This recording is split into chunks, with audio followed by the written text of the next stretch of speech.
It's our 92nd year and we're looking forward to a huge success. So to everyone, I say a very sincere thank you on behalf of the National Ploughing.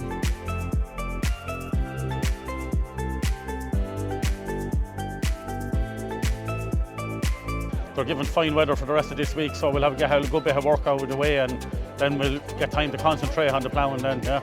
As it gets nearer to it now, the tension is starting to set in, and yeah, look, we'll be looking forward to it.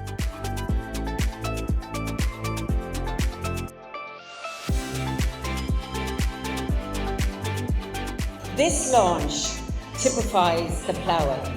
You can't describe it in one word because you have models and horses and you have sheep and you have ploughs and you have music and dancers.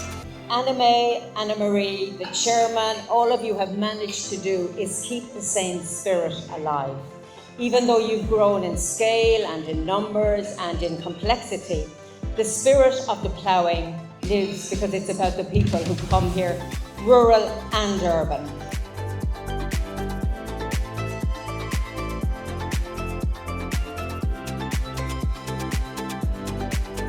A lot of ploughing to do now this year again.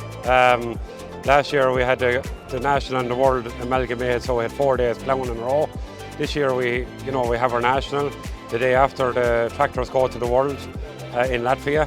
So we have a break of a week and we're back then practicing and getting ready for the world. So we'll basically be ahead for around a month. It's ploughing for that length of time, but we're looking forward to it.